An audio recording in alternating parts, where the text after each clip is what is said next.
누가복음 4장 14절부터 30절까지의 말씀을 한 절씩 교독하시겠습니다.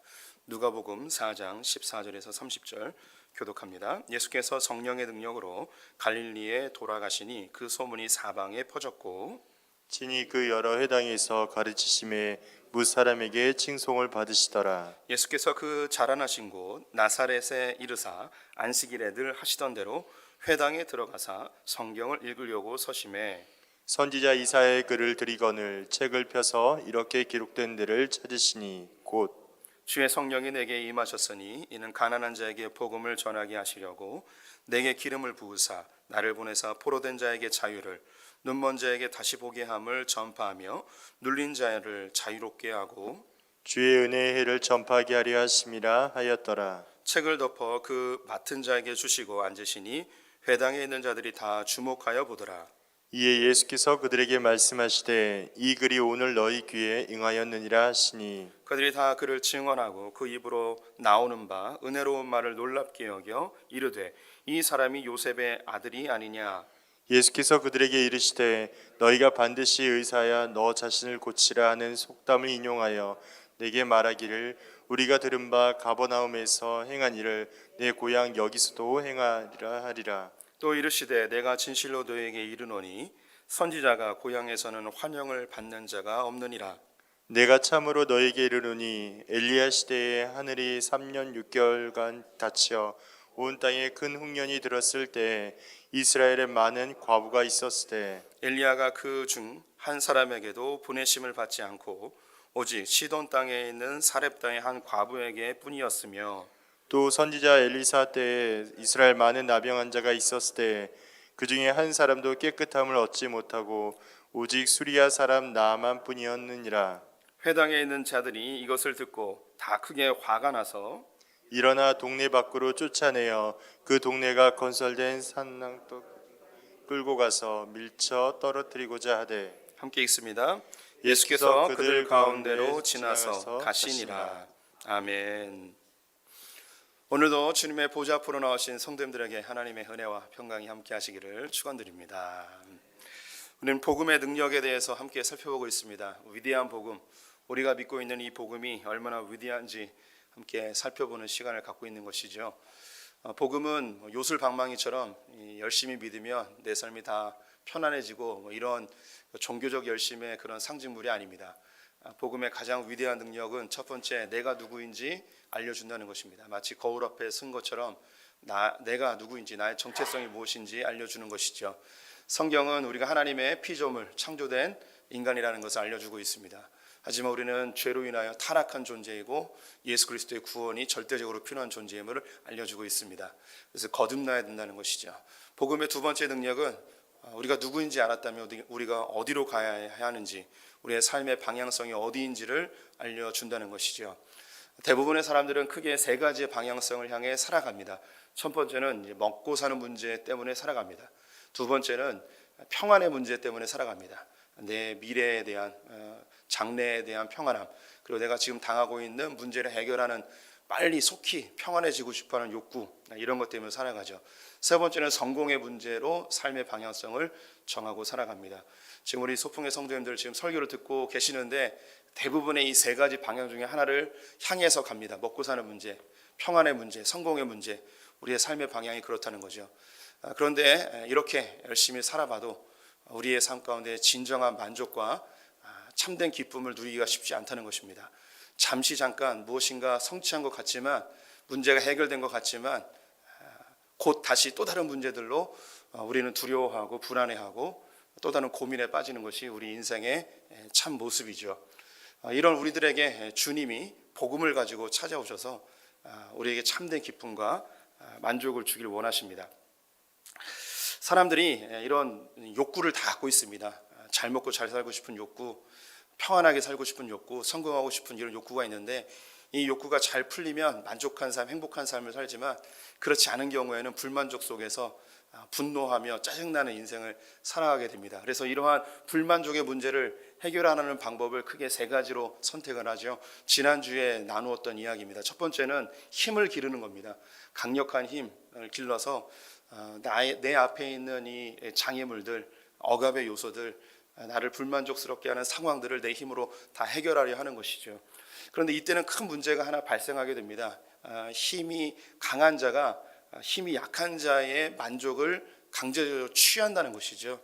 그래서 힘이 강한 사람은 만족함을 얻지만 그렇지 못한 사람들은 참으로 불행해집니다.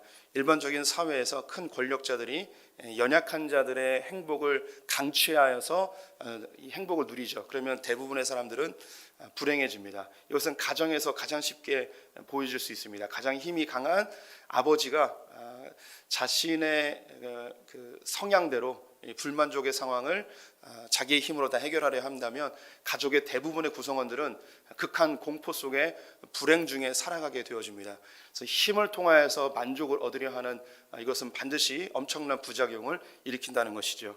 두 번째는 도피하는 것입니다.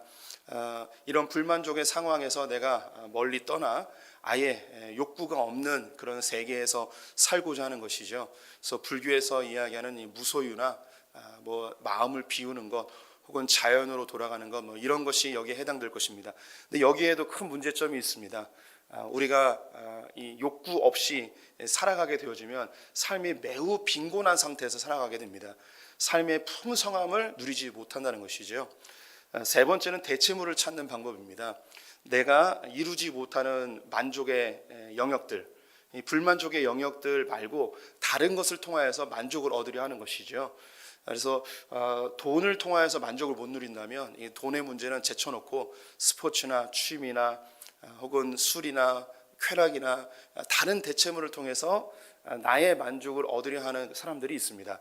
이때는 어떤 문제가 있는가? 내가 정말 이루지 못한 게 있어요. 이 진짜 이루지 못한 것이 있기 때문에 다른 대체물로 만족을 얻으려 해도 참된 만족을 누리지 못한다는 것입니다. 그 마음에 늘 응어리가 져 있죠. 해결되지 아니한 뭔가 채증 같은 게 늘 마음속에 있습니다. 이래서 이 세상에 있는 이 장애물을 제거하고 불만족의 상황을 해결하려는 노력들이 우리에게 잠시 잠깐은 해결되는 것 같지만 반드시 부작용들을 나타낸다는 것이죠. 이때 주님께서 우리에게 위대한 선포를 하고 계십니다. 내가 너희에게 참된 기쁨을 허락하겠다. 요한복음 15장 11절 말씀 같이 읽어보도록 하겠습니다. 내가 이것을 너희에게 이름은 내 기쁨이 너희 안에 있어 너희 기쁨을 충만하게 하려 함이라. 주님이 우리에게 정말 주고 싶어 하시는 것은 기쁨입니다. 삶을 충만하게 기쁨으로 채워주고 싶은 것이 주님의 마음이죠. 복음이 이거예요. 복음은 우리가 누구인지 알고 우리가 어디를 향해 가야 되는지 알려주고 있습니다. 단순히 먹고 사는 문제가 아니라 하나님의 말씀으로 우리의 영혼을 채워서 살아가야 하는 것이죠.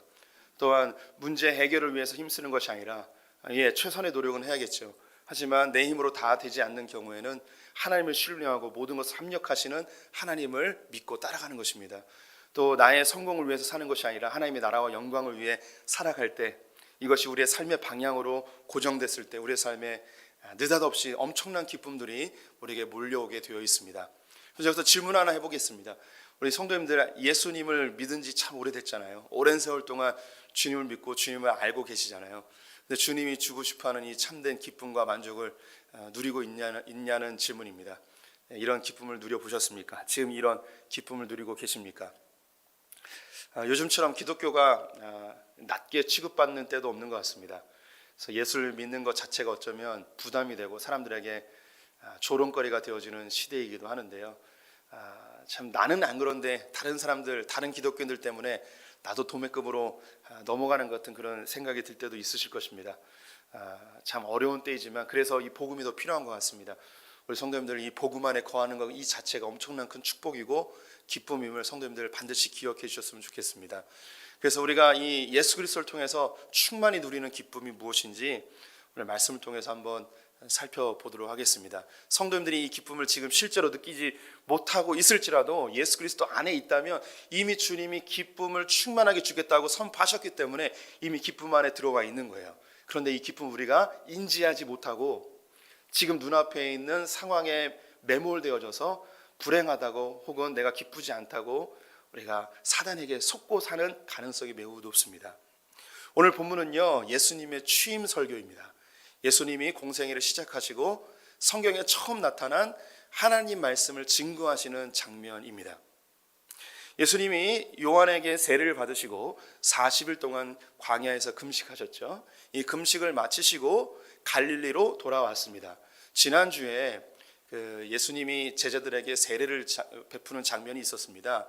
이것은 원래 오늘 본문보다 후에 일어나는 일인데 그 성경에서 이 복음의 흐름을 보여주기에 적합해서 이것을 오늘 좀 나중에 지난주보다 나중에 이제 설명하게 되어지는데요. 오늘 14절 말씀을 보면 예수님께서 성령께서 능력으로 갈릴리로 돌아가게 하셨다고 이야기합니다. 예수님의 삶 자체가 스스로 결정하는 것이 아니고 늘 성령님의 인도함을 받았음을 보여주고 있는 것이죠. 갈릴리로 돌아가실 때 이미 소문이 파다하게 났습니다. 당시 최고의 선지자였던 세례 요한에 의하여 메시아로 지목을 받았거든요. 쇠상제를 지고 가는 하나님의 어린 양이다. 사람들이 흥분한 상태였습니다. 그들은 오랫동안 메시아를 기다리고 있었기 때문에 메시아로 지목된 이 예수님에 대하여 사람들은 엄청난 관심과 또 그분이 하실 일들에 대하여 기대감을 잔뜩 갖고 있었죠. 예수님은 회당을 돌아다니시며 하나님 나라 복음을 증거하였습니다. 오늘 본문에는 기록되어 있지 않지만 아마 놀라운 기적들도 종종 나타내셨으리라고 생각이 듭니다. 당시 회당은 교육의 장소였고 예배의 장소였습니다. 또한 공동체가 모이는 장소였습니다. 언제나 가도 사람들이 있었고 모여있는 사람들과 함께 하나님의 말씀에 대하여 토론하고 하나님의 말씀을 가르치는 그런 장소가 회당이었죠. 오늘 본문을 보면 예수님께서 자라나셨던 나사렛으로 향하여 가십니다. 안식일이 되어서 예수님이 늘 하셨던 대로 자신이 늘 다녔던 그 회당에 들어가시는데요. 회당의 모습을 한번 보여드리도록 하겠습니다. 회당은 맨 앞에 두루마리 성경을 보관해 놓는 그런 장소가 있습니다. 여기에 두루마리 성경을 하나씩 보관해 두죠. 그래서 그 회당에서 맡은 자가, 회당의 관리자가 안식일이 되어지면 그 두루마리 중에 순서에 따라서 하나씩 꺼내서 읽도록 합니다. 그리고 그 읽어진 말씀에 대하여 질문 있는 사람 질문하고 또 랍비나 회당장이 설명하고 또 그 부분에 대해서 잘 아는 사람이 스스로 토론하는 그런 문화가 있었습니다. 예수님께서 차례가 되어져서 이사야서의 두루마리를 받게 됩니다. 이사야서를 쭉 펴시더니 한 부분을 주님께서 찾으시어 읽으십니다. 그 읽으셨던 장면이 9절이 오늘 17절에서 19절에 있습니다. 함께 읽어보도록 하겠습니다. 함께 읽습니다. 선지자 이사야의 글을 드리거늘 책을 펴서 이렇게 기록된 내를 찾으시니 곧 주의 성령이 내게 임하셨으니 이는 가난한 자에게 복음을 전하게 하시려고 네게 기름을 부으시고 나를 보내사 포로된 자에게 자유를 눈먼 자에게 다시 보게 함을 전파하며 눌린 자를 자유롭게 하고 주의 은혜의 해를 전파하게 하려 하심이라 하였더라. 아멘. 예수님이 이사야서의 두루마리를 펴시더니 주님이 특별히 전하고 싶었던 취임 설교로 한 구절을 정하여서 선포하십니다.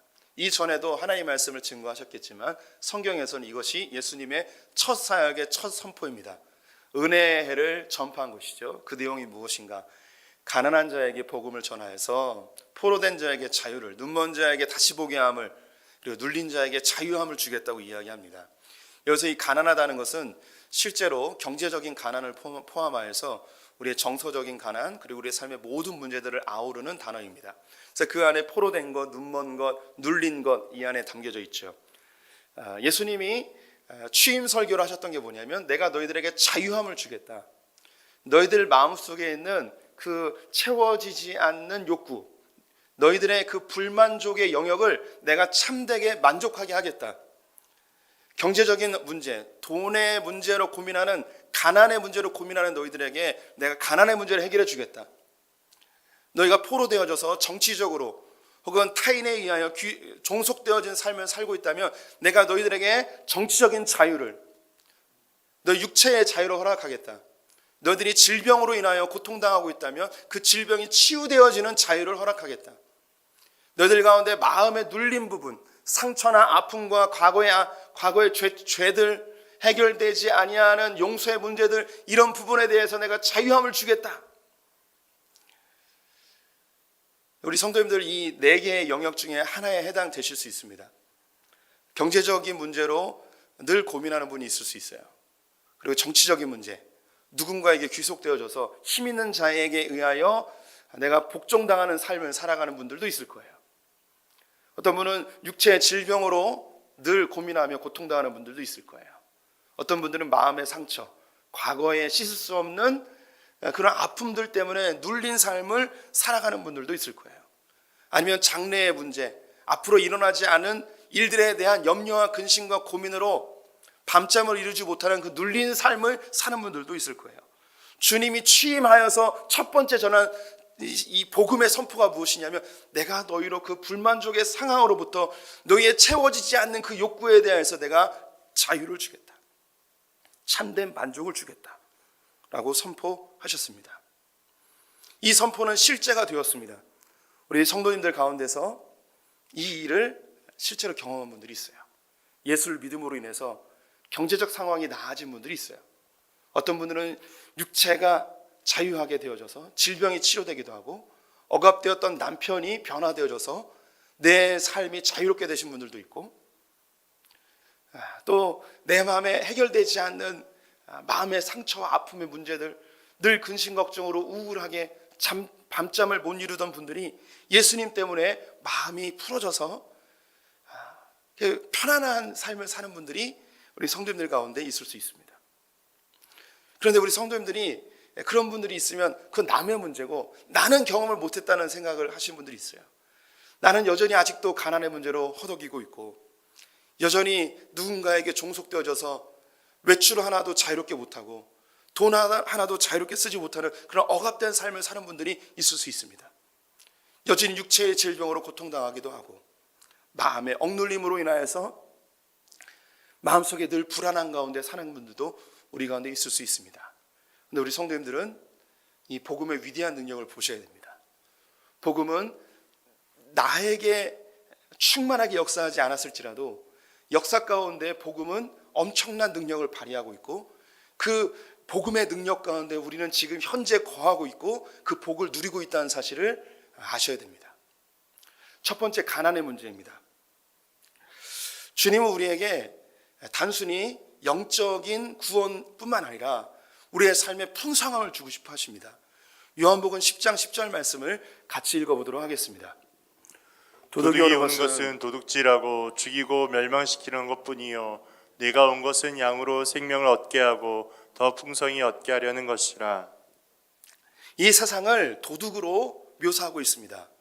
예수님은 참된 목자로 묘사하고 있습니다. 양떼들에게 도둑이 오는 것은 그들에게 풍성함을 주거나 생명을 주기 위함이 아닙니다. 그들의 목숨을 취하여서 그들의 가죽을 베끼고 그들의 살을 취하여 자신들이 부유해지고자 하는 것이죠. 이 세상은 우리에게 이렇게 하면 행복해질 것이다, 이렇게 하면 평안해질 것이다, 이렇게 하면 부유해질 것이다, 우리를 속입니다. 그래서 그것을 향하여 갔던 사람들이 풍성해질 거라고 생각했는데 오히려 더 가난해지는 경우들을 많이 봅니다.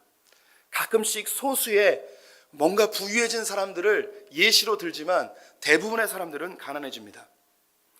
우리 성도님들 이 설교 시간에 이런 이야기를 하는 게 좀 적합할까 의문이 되긴 하지만 요즘 그 사모펀드나 주식이나 사람들이 엄청나게 몰리고 있습니다. 그때 상품을 설명할 때 여기에 투자하시면 돈 많이 번다고 다 이야기하죠. 근데 제가 주변에서 그런 걸로 돈 벌었다는 사람을 본 적이 없어요. 우리 그 소풍교회 성도님들 중에서도 주식에다가 막 쏟아 부은 분들 중에 완전히 개박살 나가지고 인천에 이렇게 쫓겨나서 오신 분들이 있어요. 우리 교회도 많이 계세요. 제가 요즘 이렇게 그 유튜브에서 그 직업을 소개하는 것 중에 이 강원랜드 카지노에서 딜러하는 분들의 인터뷰를 좀 봤습니다. 이분들의 공통적으로 하는 이야기가 뭐냐면 자기가 이 카지노에서 10년 일했고 어떤 사람은 5년 일했고 그보다 더 일한 사람도 있어요. 이런 사람들 인터뷰했는데 10년 일하는 사람에게 물어봤습니다. 여기 와서 돈 벌어서 간 사람 보셨습니까? 한 사람도 못 봤대요. 잠시 처음 와가지고는 몇 억씩 따기도 하는데 한 번 딴 사람들은 여기에 취해서 또 와가지고 그보다 더 많은 돈을 다 쏟고 갑니다. 가면은 돈 많이 벌 것 같죠? 하지만 다 잃어버려요. 이게 세상이에요. 근데 주님 우리에게 뭐라 이야기하는가? 내가 너에게 생명과 풍성한 삶을 주겠다는 것입니다. 우리 성도님들이 이 복음의 능력이 단순히 내 삶을 부유하게 만들어주는 이 정도로 생각하시면 큰 오산이십니다. 이 복음의 능력은 전 세계적인 그리고 국가적인 일입니다. 그래서 성도님들께서 세계 지도를 펴보시고 기독교를 기반으로 한 나라들과 비기독교인 국가들을 살펴보시면 경제적인 상황이 완전히 차이가 납니다. 엄청난 큰 차이를 보게 되어지죠. 복음이 흥왕한 곳에 경제적인 부유함이 있습니다. 단지 내가 부유하지 못했을지라도 복음이 들어간 그곳에는 반드시 그런 경제적 부유함들, 즉 가난의 문제가 해결되는 것이 있습니다. 부분적으로 자기의 삶의 게으름이나 어떤 상황에 의하여서 가난해진 사람이 있을 수 있겠지만 국가적인 상황을 보면 엄청나게 부유해지는 것을 볼 수가 있죠. 왜 그런가? 교회 다니는 사람들이 더 신앙심이 좋아서 하나님이 막 복을 줘서 부유해지는가? 그런 개념이 아닙니다. 신앙심, 종교심을 따진다면 타 종교의 사람들도 더 큰 종교심을 갖고 있습니다. 그럼 무엇이 차이가 있는가? 이 말씀, 복음으로 인한 가치관의 차이로 이런 큰 차이점을 나타나게 되는 것입니다. 기독교는요, 노동을 굉장히 중요한 가치로 생각합니다. 그래서 노동은 예배의 영역에 있습니다. 어떤 직업을 갖고 있었던 하나님께서 내게 주신 이 직업을 가지고 하나님께 영광 돌리는 삶을 삽니다. 단순히 돈을 벌기 위해서가 아니라 하나님의 영광의 도구로 나의 직업이 활용되어진다는 직업 소명의 정신을 갖고 있습니다. 그렇다 보니 자연스럽게 기술의 진보가 일어납니다. 내가 어떤 일을 하든 이 일에 최선을 다하고 최고의 실력을 발휘하여 하나님께 영광을 돌리고자 하는 그런 정서가 예수를 믿던 믿지 않던 관계없이 기독교적인 사회에서는 이게 편만한 정서로 만들어져서 국가적인 경제 부흥을 일으킵니다. 이것이 독일이나 스위스나 그 외의 다른 기독교 국가들에게서 나타나는 현상임을 우리가 알고 있죠. 또한 이 기독교적인 그 가치관은 내가 번 이 돈이 나의 것이 아니고 하나님의 은혜의 산물이라는 것을 알고 있어요. 그래서 내가 자족하기를 배우고 사치를 하지 아니하고 절약하고 저축하고 또 가난한 자들에게서 흘려보내는 이 부의 선순환이 일어나는 거죠. 부가 한 곳에 모여서 이 부가 저급한 자본주의로 타락하여 썩어나가는 것이 아니라 이 자본이 잘 순환되어져서 경제가 활성해지는 재투자되어지고 가난이 조금씩 사라지는 그런 경제적인 부흥을 그런 국가들이 경험하게 됩니다. 하지만 반대로 가까운 예를 들자면 우리에게 아주 가까운 종교인 불교나 불교에 같은 뿌리를 두고 있는 힌두교를 예를 들겠습니다. 불교나 힌두교는 그 가치관이 윤회의 사상을 갖고 있습니다. 그래서 내가 지금 살고 있는 삶의 형편은 지금 나의 노력의 결과가 아니고 전생의 결과로 지금 삶의 형편이 결정되는 거예요. 그럼 내가 지금 부유하게 살고 있다면 그 원인이 어디 있냐면 전생에 내가 착하게 살았기 때문에 내가 윤회되어져서 부유하게 사는 것이죠. 반대로 내가 지금 가난한 것은 내가 노력하지 않거나 게으르거나 사회적 구조의 문제점이나 이런 거에 대해서 생각하지 않고 내 전생에 내가 악하게 살았기 때문에 그 결과로 가난하게 살고 있다는 윤회적 사상을 갖고 있어요. 그렇다 보니 내 가난의 문제를 해결하려고 노력하지 않아요. 사회 구조적인 가난의 문제를 해결하려고 노력하지 않습니다. 그러면 이 불교와 힌두교에서 가난의 문제를 해결하는 방법이 뭐냐면 내가 지금 착하게 살면 다음 생에서 부자로 태어난다는 윤회 사상을 갖고 있어요. 그러다 보니 우리 성도님들 지도를 보세요. 불교와 힌두교 국가는 이 가난의 문제가 절대 해결되지 않습니다. 이게 복음의 능력이에요.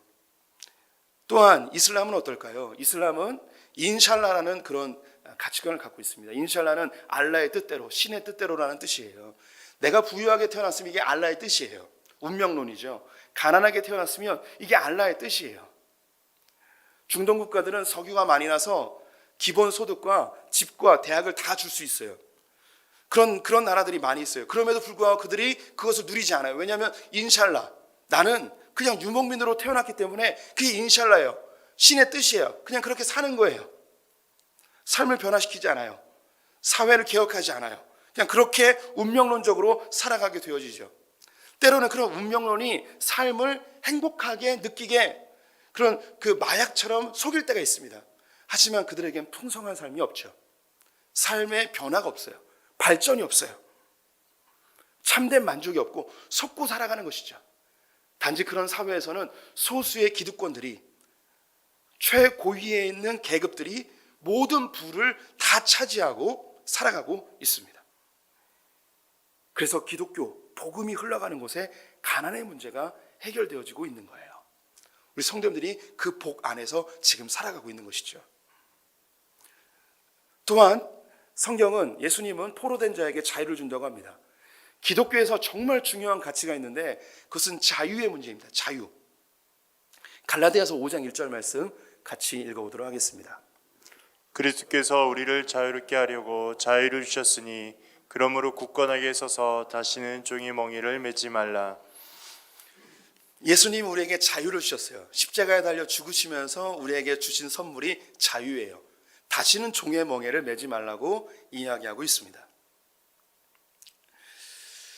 우리는요, 이 기독교가 갖고 있는 중요한 가치는 하나님의 말씀에 매인 것 외에 그 어떤 것으로도 매이지 않습니다.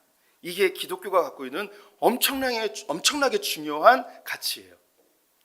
그래서 기독교가 들어간 곳에는 반드시 일어나는 일들이 있는데 자유와 평등이 일어나게 되어 있습니다. 성경은 남자와 여자가, 부유한 자나 가난한 자나, 자유인이나 종이나 모두가 평등하다고 이야기합니다. 초대 교회 때부터 있었던 일이에요.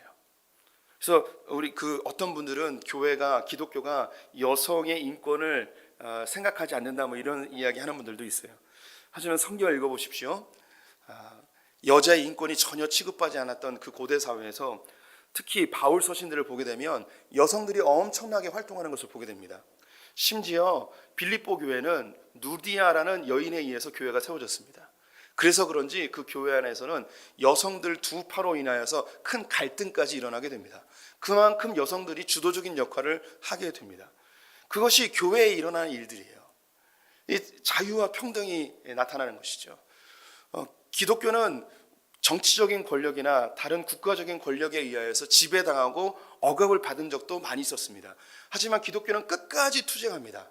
이것은 이미 우리가 경험했죠. 일제시대 때에 일본에게 모두가 다 무릎 꿇었습니다. 근데 마지막까지 무릎 꿇지 않았던 한 집단이 있었는데 그것이 기독교였어요.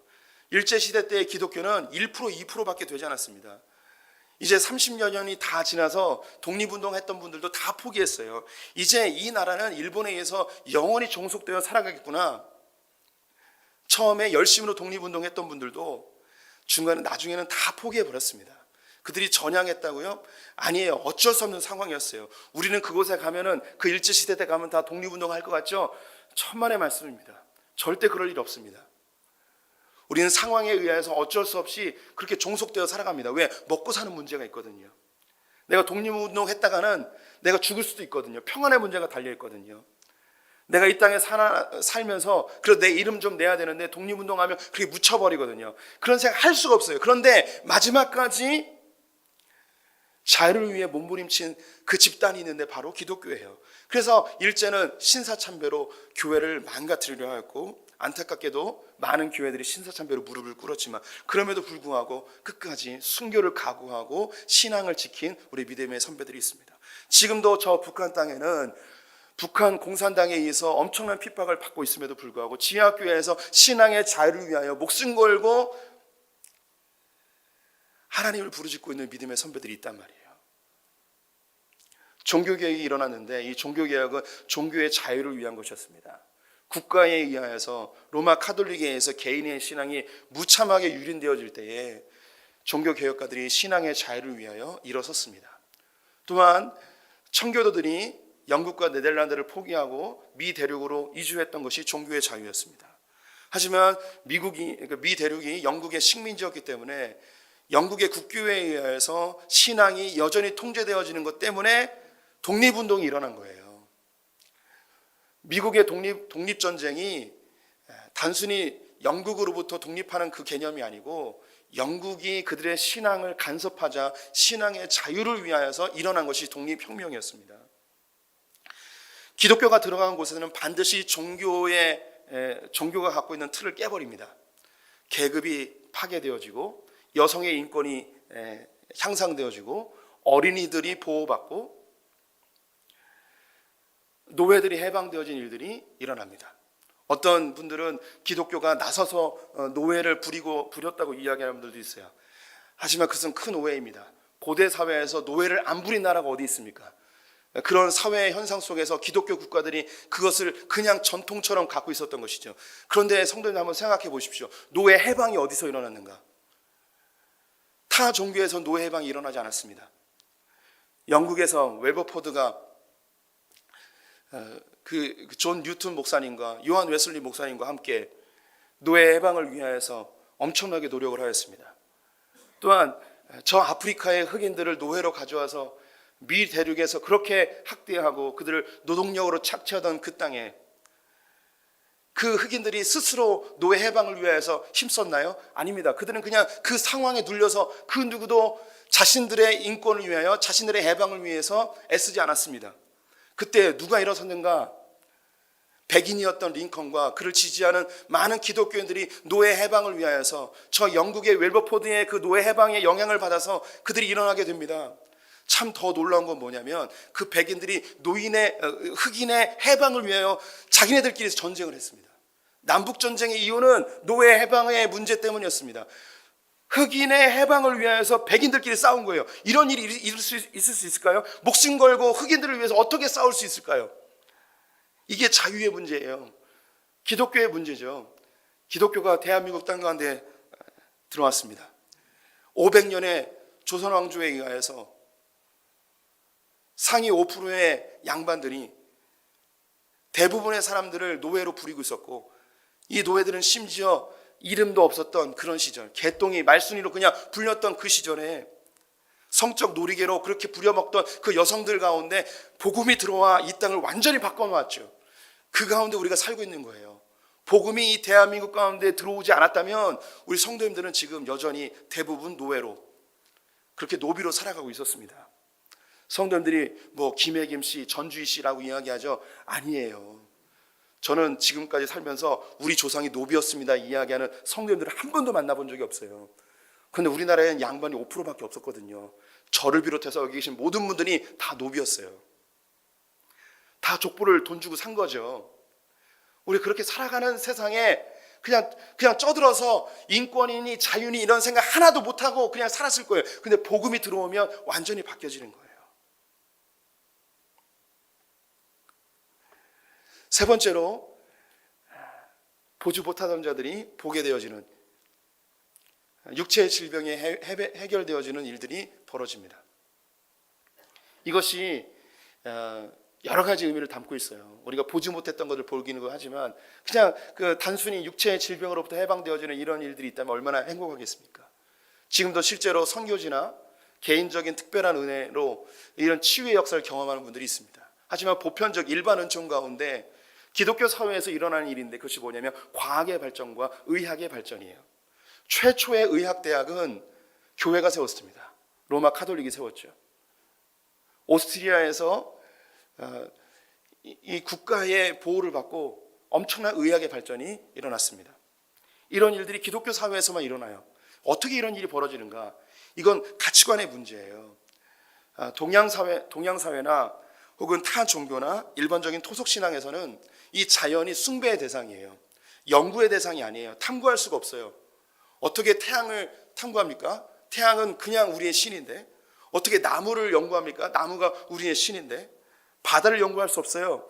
태풍을 연구할 수 없습니다. 이거는 신의 진노인데 어떻게 이것을 연구합니까? 하지만 성경은 우리에게 이 세상이 하나님의 피조물이고 우리의 다스림의 영역이라고 이야기하였기 때문에 자연을 연구하는 거예요. 과학이 발전할 수밖에 없어요.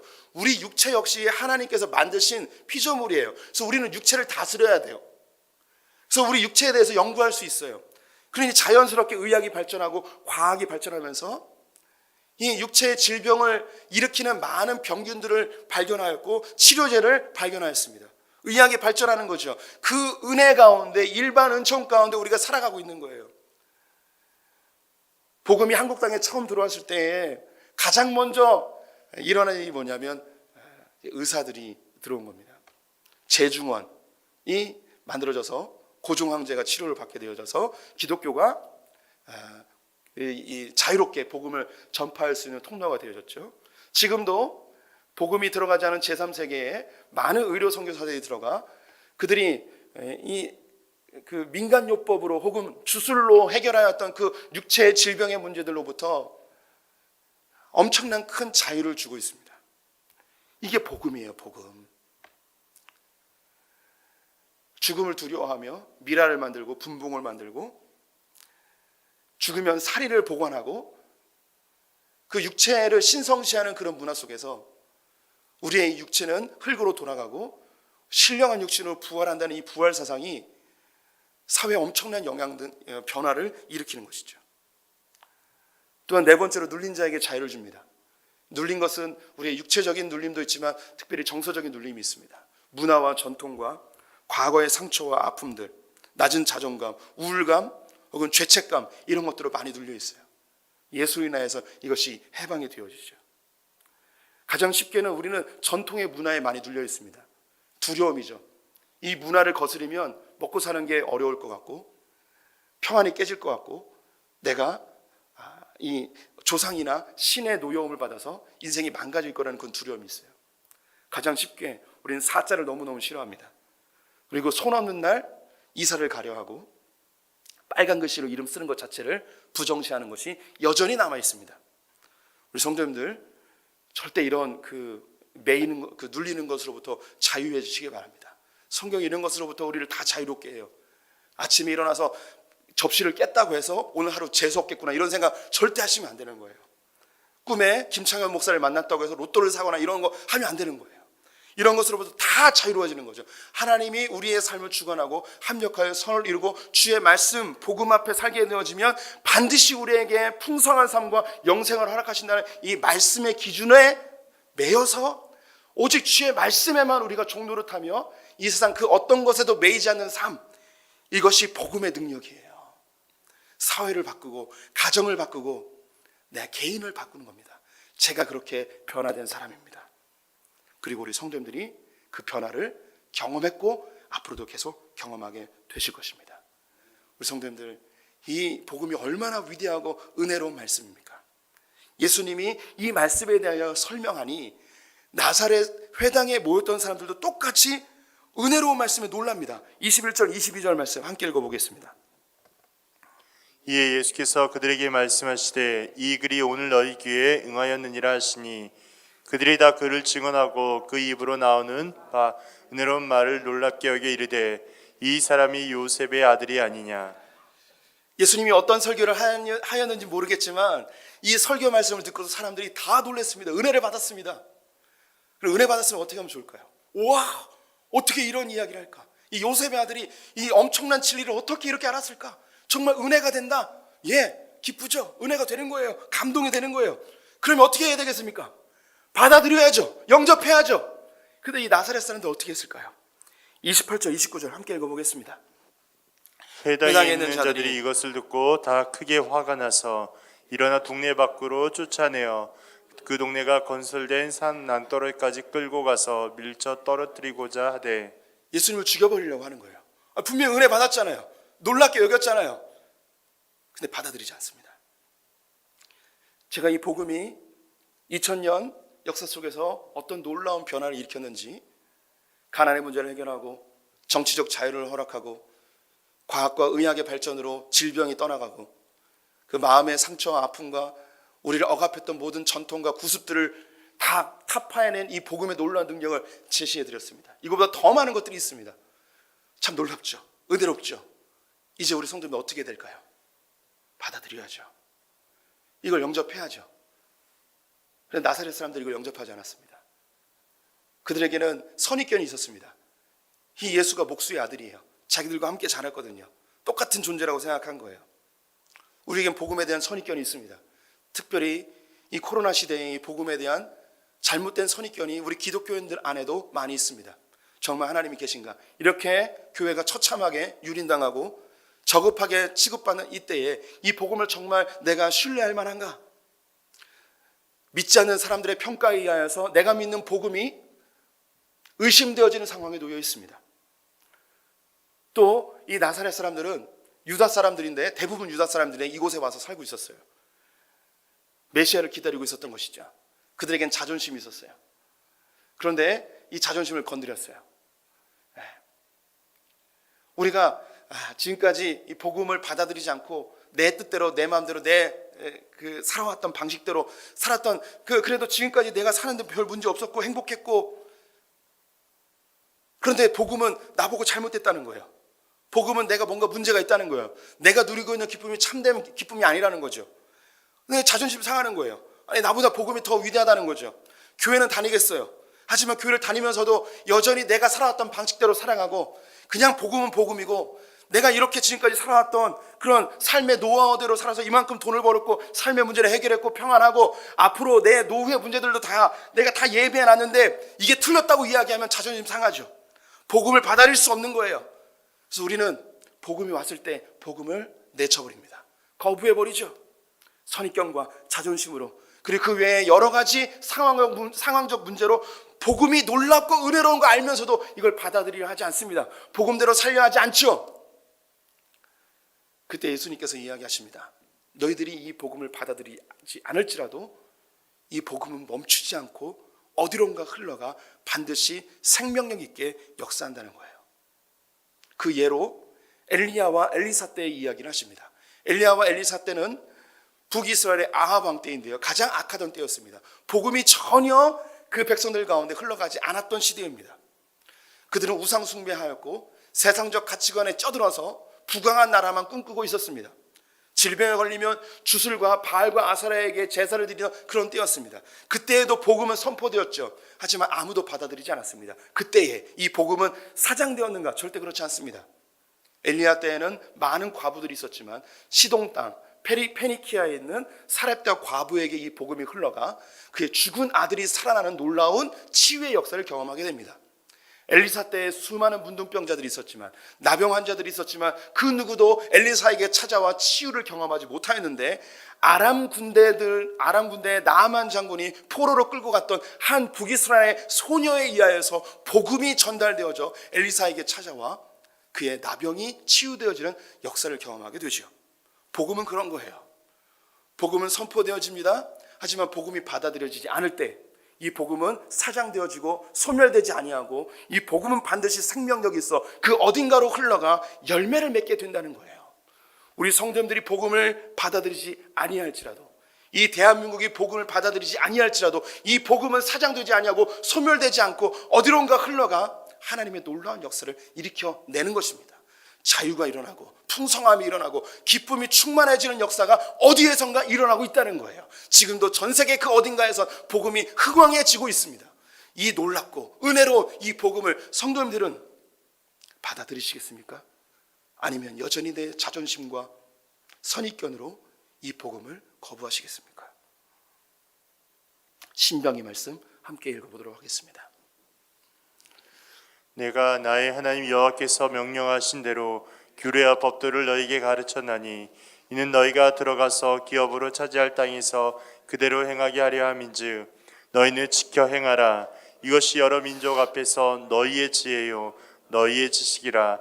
그들이 이 모든 규례를 듣고 이르기를 이 큰 나라 사람은 과연 지혜와 지식이 있는 백성이로다 하리라.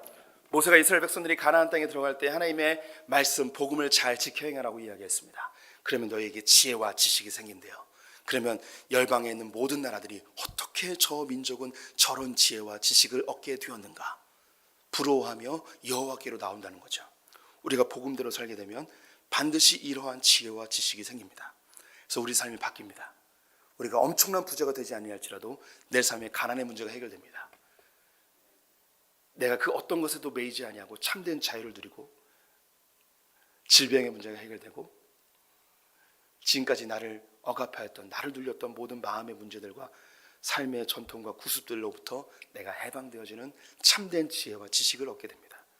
복음은 능력이 있습니다. 이 복음은 위대합니다. 지금 이렇게 교회가 짓밟히고 있을지라도 복음은 반드시 역사하게 되어 있습니다. 함께 찬양하겠습니다.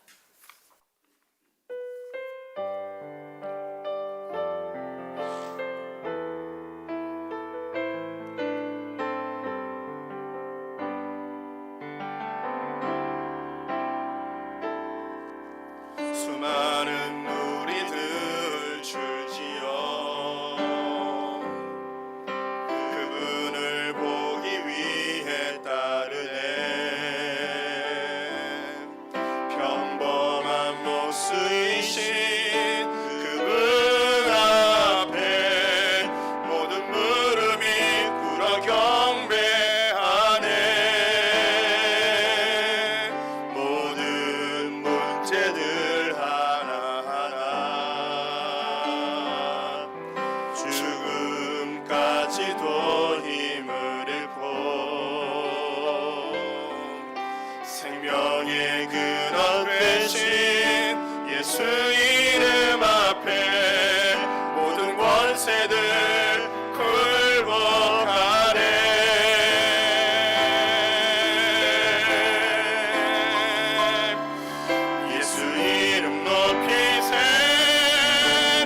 실패하고 나의 계획이 실패하고 나의 소망이 끊어질 때 삶의 주관자 되신 그분 앞에 나의 무릎이 꿇어 경배하네. 나의 삶을 그분께 맡길 때 비로소 나의 마음 평안해. 구원의 반석 되신 예수의 이름을 소리 높여 찬송하네. 예수 이름 높이세. 예수 이름 높이세. 능력의 이름 예수 이름 높이세. 구원의 이름 예수 이름을 부르는 자 예수 이름을 믿는 자 예수 이름 앞에 나오는 자 복이 있도다. 예수 이름 높이세. 예수 이름 높이세. 능력의 그 이름 예수 이름 높이세. 구원의 그 이름 예수 이름을 부르는 자 예수 이름을 믿는 자 예수 이름 앞에 나오는 자 복이 있도다.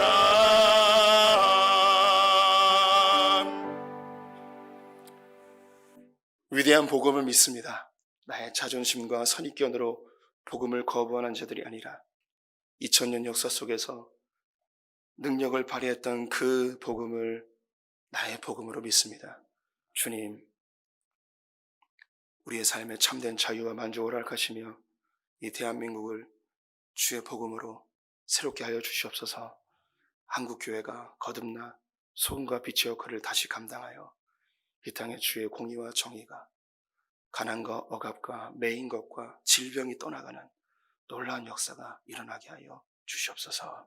지금 우리 주 예수 그리스도의 은혜와 하나님 아버지의 무한하신 사랑과 성령의 교통하심이 위대한 복음의 능력을 신실히 믿고 나의 삶에 참된 자유와 기쁨과 만족을 누리길 소망하는 소통의 모든 성도들 가운데 지금부터 영원토록 함께 있을지어다.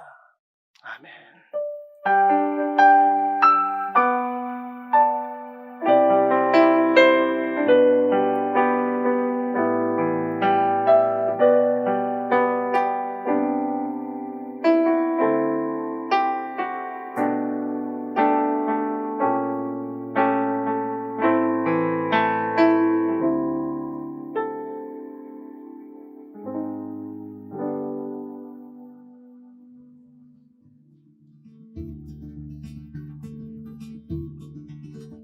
주는 나를 기르시는 목자